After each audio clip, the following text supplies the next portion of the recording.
Morning class 7। बेटा हम लोग लास्ट क्लास में अपना चैप्टर नंबर 13 कर रहे थे मोशन एंड टाइम। कल हम लोगों ने पेंडुलम पढ़ा था, ठीक है। सिंपल पेंडुलम पूरा हम लोगों ने कंप्लीट कर लिया था। आज हम लोग को पढ़ना था units of time and speed. Time और स्पीड हम लोग पढ़ चुके हैं, तो अब टाइम और स्पीड को हम लोग कौन सी यूनिट में आंसर, अगर हम लोग को कोई भी न्यूमेरिकल आता है तो हम लोग कौन सी यूनिट के साथ उसका आंसर लिखते हैं, वही आज हम लोग पढ़ेंगे। तो क्वेश्चन हम स्टार्ट करते हैं। Basic unit of time is second. जो सेकेंड की बेसिक यूनिट है वो क्या है, सॉरी टाइम की बेसिक यूनिट क्या है, सेकेंड, ठीक है। इट्स सिंबल इज एस, और सेकेंड्स का सिंबल क्या है, एस, ठीक है। Larger unit of time are minutes and hours, और जो लार्ज यूनिट है टाइम की वो क्या है, मिनट और आवर्स। सबसे छोटी यूनिट टाइम की क्या हो गई, सेकेंड्स। तो बेटा बेसिक यूनिट टाइम की क्या हो गई, सेकेंड, जो सबसे छोटी यूनिट है। फिर उसके बाद लार्जर यूनिट टाइम की क्या है, आवर्स और मिनट्स, ठीक है। You already know how this unit are related to one another. आप लोग को पता ही है ये कैसे रिलेटेड है एक दूसरे से। जैसे 1 मिनट में कितने सेकंड होते हैं, 60 सेकंड। तो ये सब हम लोग क्या कर चुके हैं, ऑलरेडी पढ़ चुके हैं। तो what will be the basic unit of speed, since the speed is distance upon time. Speed अभी हम लोगों ने कल पढ़ा था, स्पीड का फॉर्मूला क्या है, डिस्टेंस अपॉन टाइम। तो the basic unit of speed is metre per second, क्योंकि डिस्टेंस को हम लोग किसमें मेजर करते हैं, मीटर में, और टाइम को किसमें मेजर करते हैं, सेकेंड से। स्पीड अगर हमारा इक्वल है डिस्टेंस अपॉन टाइम,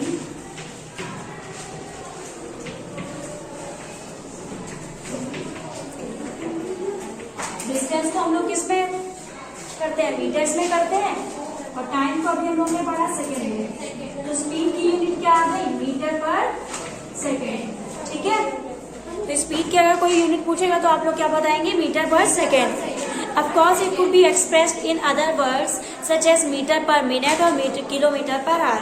अब मीटर को हम लोग किलोमीटर में भी चेंज करके किलोमीटर पर आवर भी लिख सकते हैं, और मीटर पर मिनट्स भी एक्सप्रेस कर सकते हैं, वो अगर क्वेश्चन के अकॉर्डिंग वो किसमें आंसर पूछ रहा है। जैसे आप लोग मैथ्स में करते हो तो वो चीज कर सकते हैं। फिर you must remember that the symbol of all units are written in singular. हमेशा जो सिंबल होते हैं यूनिट्स के उसे हम लोग सिंगुलर में लिखते हैं, मीटर्स नहीं लिखेंगे, सेकेंड्स नहीं लिखेंगे। जैसे किलोमीटर पर आवर लिखना है तो किलोमीटर पर आवर लिखते हैं, आवर्स को नहीं लिखते हैं, या किलोमीटर्स नहीं लिखते हैं। तो ये हमेशा किसमें रहेगी, सिंगुलर में, कभी प्लूरल में यूनिट को एक्सप्रेस नहीं करेंगे, ठीक है। For example we write 50 kilometre, not 50 kilometres. Kilometres नहीं लिखते हैं, किलोमीटर लिखते हैं। फिर 8 सेंटीमीटर, 8 सेंटीमीटर्स नहीं लिखेंगे, ओके। फिर इसके बाद different unit of time are use depending on the need. तो हम लोग अलग अलग यूनिट जब यूज करते हैं कि कब हमें उसकी जरूरत है। अगर हम लोग का क्वेश्चन आवर्स में निकालना है आंसर तो हम लोग आवर का यूज करेंगे सेकंड की जगह। अगर मीटर की जगह हमें आंसर किलोमीटर में निकालना है तो हम लोग किलोमीटर का यूज करेंगे। तो जिस हिसाब से क्वेश्चन में हमें नीड होगी उसी हिसाब से हम लोग यूनिट का यूज करते हैं। For example it is a convenient express your age in years rather than days और आवर्स। अब ये इजी है कि हम लोग अपनी एज, अब कोई हमसे पूछा आप कितने ईयर्स के हो, अगर ये पूछा आप कितने बड़े हो तो आप लोग ईयर्स ही तो बताओगे, ये तो नहीं बोलोगे कि मैं इतने सारे दिन का हूँ या फिर डेज का हूँ या तो मंथ्स का हूँ, है ना। तो किसमें इजी है, ईयर्स में इजी है, तो हम लोग किसमें लिखते हैं, ईयर्स में। Similarly, it will not be wise to express in years the time taken by you to cover the distance between your home and your school. How small or large is the time interval of 1 second? The time taken is saying aloud 2001 is nearby 1 second. Verify by counting aloud from 2001 to 2010. The pulse of the normal healthy adult rest beats about 72 minutes in a minute. It is about 12 times in 10 second. तो अगर जो हम लोग ने अभी पढ़ा था, जो नॉर्मल पर्सन का वो होता है हार्ट, वो अगर 72 टाइम्स 1 मिनट में हार्ट उसकी बीट कर रहा है, तो क्या अगर उसको हम लोग को उसमें चेंज करना हो तो क्या हो जाएगा, 12, मतलब कि 72 टाइम्स अगर हम लोग का एक बार में 1 मिनट में बीट कर रहा है तो इसका मतलब क्या है, अबाउट 12 टाइम्स। अगर 10 सेकेंड में वो कितनी बार बीट करेगा, 12 टाइम्स बीट करेगा, ठीक है। फिर इसके बाद क्या है, this rate may be slightly higher for children, और चिल्ड्रन के लिए ये बढ़ भी सकता है। अगर वो दौड़ के आएंगे तो दिल क्या होगा, बहुत तेज तेज धड़कने लगता है। Many times measuring device were used in different part of word before the pendulum clocks became popular. पहले हम लोग और भी मेजरिंग डिवाइस यूज करते थे जब हम लोग का पेंडुलम और क्लॉक्स नहीं बना था, ठीक है। Similarly water clock and sand clock तो आप लोगों ने मूवीज वगैरह में देखा भी होगा, जिससे धीरे धीरे रेत नहीं गिरती रहती है ना, तो उसे क्या बोलते हैं, sand clock. And some example of such device, different design of the device were develop in different part of world. देखो यहाँ पे डायग्राम भी बना हुआ है आपका सैंड क्लॉक का। इसके बाद है measuring speed. How having learn how to measure time and distance you can calculate the speed of an object. तो स्पीड कैसे हम लोग मेजर करेंगे, अगर हम लोग को किसी भी ऑब्जेक्ट का डिस्टेंस और टाइम पता हो तो हम लोग इसकी स्पीड निकाल सकते हैं, है ना। Let us find the speed of a ball moving along the ground. Activity हमें दी गई है, draw straight line on a ground with a chalk powder. हम लोग को ग्राउंड में चॉक पाउडर से क्या लगानी है, स्ट्रेट लाइन बनानी है और line. And ask one of your friend to stand 1 to 2 metre away from it. Let your friend gently roll a ball along the ground in the direction perpendicular to line. तो अपने friend से बोलना है कि एक ball को जहाँ पे हम लोग ने लाइन बनाई है उसी डायरेक्शन में फेंके। Note the time at the moment the ball cross the line and also when it comes to rest.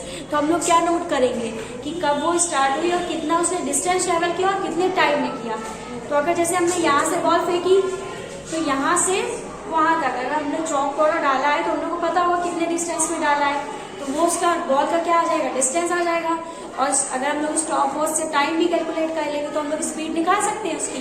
Distance में और बॉल में टाइम रख देंगे और हम लोग उसकी स्पीड कैलकुलेट कर लेंगे, ओके। फिर इसके बाद क्या है, measure the speed between the point at the ball crosses the line and the point where it comes to rest. तो जैसे ही वो रेस्ट में आएगी तब तक का टाइम हम लोग मेजर कर लेंगे और उसका डिस्टेंस मेजर कर लेंगे और फिर उसको हम लोग डिवाइड करके आंसर निकाल लेंगे कि वो उसकी स्पीड क्या आई हो। फिर इसके बाद है, you may now like to compare your speed of walking of cycling. तो ऐसे ही आप लोग अपनी वॉकिंग या टहलने की स्पीड निकाल सकते हो कि आपने कितना डिस्टेंस कवर किया और उसके बाद कितने टाइम में किया। या फिर आप लोग साइकिलिंग करते हो तो आप लोग को पता होगा, जैसे आप यहाँ से रामा देवी तक है, अगर आपको पता है वो 1 किलोमीटर का डिस्टेंस है तो फिर आप उसको कितने टाइम में कवर कर रहे हो, वो दोनों चीज को आप डिवाइड करके आप लोग पता चल जाएगा कि आपकी स्पीड कितनी थी साइकिल की, ठीक है। तो यही है मेजरिंग स्पीड में, आपको समझ आ गया ना कैसे मेजर करना है। और स्पीड का आंसर आप किस में लिखोगे, स्पीड की यूनिट क्या होती है, यूनिट बेटा मीटर पर सेकेंड, ठीक है। तो अगर कुछ भी आया, अगर आपका आया 10 तो आप लोग आंसर क्या लिखोगे, 10 मीटर पर सेकेंड। कभी भी न्यूमेरिकल में विदाउट यूनिट आंसर मत लिखना। जैसे मैथ्स में आपका जो, अरे कौन सा चैप्टर है बेटा, जैसे अभी आप लोग को रेक्टेंगल वाला क्वेश्चंस आते हैं तो आप लोग उसका आंसर किस में लिखोगे, या तो मीटर में लिखते हो या तो सेंटीमीटर में लिखते हो। वैसे ही आप इसमें भी यूनिट के साथ ही आंसर लिखोगे, उसके भी मार्क्स होते हैं, ठीक है।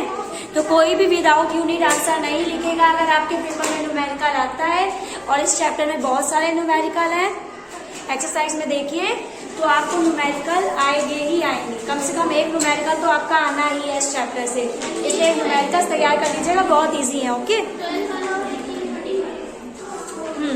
फिर इसके बाद हम लोगों ने यहाँ पे मेजरिंग स्पीड पढ़ लिया है। इसके बाद क्या है, rocket launching satellite into earth orbit often attain speed. तो यहाँ पे बेटा हम लोग को एक न्यूमेरिकल दिया गया है जिसको हम लोग अभी सॉल्व कर लेंगे। फिर इसके बाद है, once you know the speed of the object you can find the distance move by it given time, all you have to do multiply the speed by time. अब देखो, अगर आपको स्पीड और टाइम दिया गया हो तो आप डिस्टेंस निकाल सकते हो। डिस्टेंस निकालना तो इन दोनों का क्या कर देंगे, मल्टीप्लाई कर देंगे, तो हम लोग का क्या आ जाएगा, डिस्टेंस आ जाएगा। तो मेजरिंग स्पीड अगर स्पीड मेजर करनी है तो डिस्टेंस और टाइम चाहिए, और अगर डिस्टेंस मेजर करना है तो स्पीड और टाइम, ठीक है। स्पीड और टाइम का मल्टीप्लाई करके हम लोग डिस्टेंस निकाल लेंगे, ठीक है बेटा। तो अभी हम लोग यहाँ तक रखते हैं, फिर इसके बाद हम लोग डिस्टेंस टाइम नहीं, अभी यहाँ पे स्पीडोमीटर और ओडोमीटर पहले पढ़ लेते हैं। स्पीडोमीटर क्या आता है, you might have seen a meter fitted on the top of scooter motorcycle. Scooter और मोटरसाइकिल के ऊपर आप लोग देखते होंगे ना, जो मीटर बना होता है जो उसकी स्पीड बताता है, या कार में भी बना होता है, उसे हम लोग क्या बोलते हैं, स्पीडोमीटर। तो similarly meter can be seen on the dashboard of car, buses and other vehicles. Shows the dashboard of car. Note one of the meters has kilometer per hour written at the corner. This is called speedometer.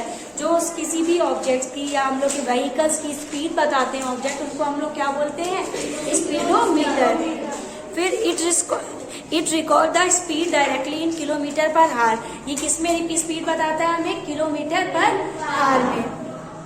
There is also another meter that measure the distance moved by the vehicle. This meter is known as odometer.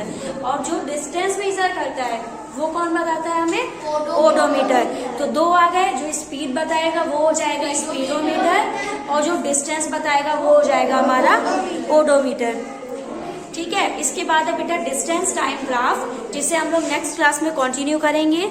और अभी इसमें जितनी भी define आएंगी वो मैं आपको send कर लूंगी. आप लोग वर्क अपना अपडेट कर लीजिएगा.